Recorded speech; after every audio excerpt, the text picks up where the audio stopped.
guys, so today I'm going to be showing you all how to change colors on a loom. So I've gone ahead and already made my brim, and I'm just going to go ahead and cut my yarn at about 6 inches.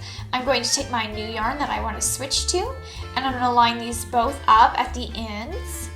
Then I'm just going to take them to the base of the loom by the central knob, and I'm going to go ahead and make a very loose knot.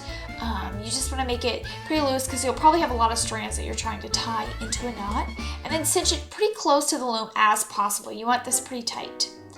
Now what I'm going to go ahead and do is take the new yarn that I've tied on, and I'm going to E-wrap this across the peg and then go ahead and knit off each peg. I find it easiest to switch at the brim point in a hat. You know, once you make the brim, then switch your yarn and knit the rest of the hat one color. It's the easiest way to do it, and it creates a really awesome look.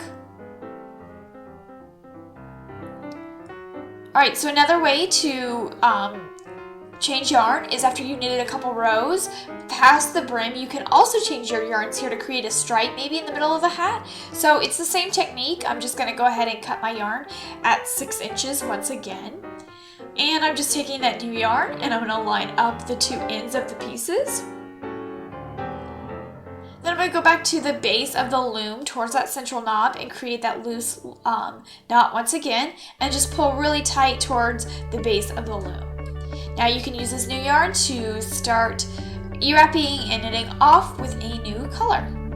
So another way to switch yarns when you're working with partial projects, which can be a little bit more difficult on a loom, because on some rows when you knit with like a 4-peg project, it'll end on the right side and sometimes it'll end on the left side. So you want to make sure when you switch yarns it's ending on the left side.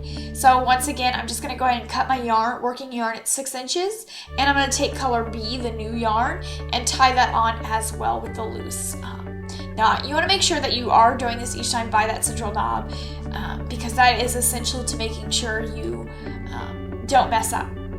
Alright, so if you're constantly changing colors over and over again for a pattern, you don't want to keep having these tassels every time you switch colors. So what you can do is take the yarn that you want to like add on, if you will, change colors to, and tie a knot once again on the yarn that you already have working. So we're not cutting anything this time.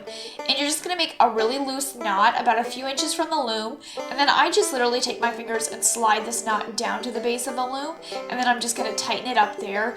You will have a little piece that hangs off as shown here, but that's going to be it. Then I'm just going to take whichever color I want and make the next stripe or pattern with this and knit that off. And then because you have 2 yarn sources connected now, you can just easily alternate between which color you want. See, now I'm just taking the white and doing another row.